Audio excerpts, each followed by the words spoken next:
Finally, whatever is true, think about such things. Welcome to Truth Is, the podcast based on the blog, based on tidbits of truth that find their way filtering through the mind of Dewey Roth. That would be me, and this would be episode 7, on abortion. While I am a man of faith, and my commitment to follow Jesus Christ colors everything I do, at least that's my desire, my firm pro-life / anti-abortion stance is not dependent on my faith.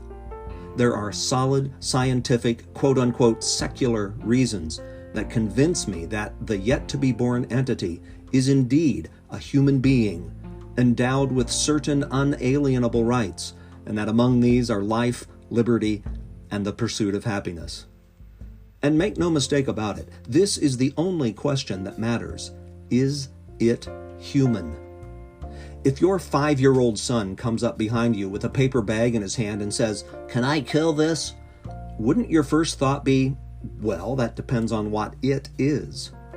In the same way, we better be sure of what we're doing before we determine that terminating a pregnancy is a choice needing to be protected. If that product of conception is human, then killing it would be murder. Not convinced that the preborn entity is a human? Think about this. There are basically 4 differences between the preborn and an infant. Those differences can be represented by the acrostic SLED, representing size, level of development, environment, and degree of dependency. Are there any other significant differences between the preborn and the born? Let me know in the comments. I don't think a person can honestly say any of those things determines whether something is human. Let me explain, and full disclosure note here, this was first developed by Stephen Schwartz in his book, The Moral Question of Abortion.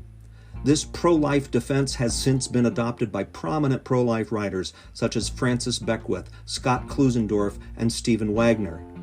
In fact, there will be a link in the description of this podcast that leads to a short clip of Scott Klusendorf explaining the acronym the way I first heard it. S in SLED stands for size. The preborn is obviously smaller than, say, a 2-year-old child. But a 2-year-old child is smaller than a 17-year-old.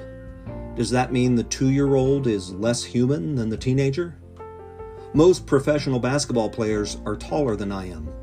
Are members of the NBA more human than me? So you see, size has nothing to do with whether something is human. Level of development. The preborn is obviously not as physically, emotionally, or mentally developed as a 2-year-old child. But again, neither is that 2-year-old as developed as a 10-year-old, or the 10-year-old as a teenager past puberty. But all of these people are still people.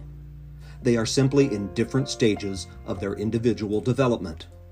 From the time an egg is fertilized, that entity has all the genetic makeup that will determine so many things about his or her life.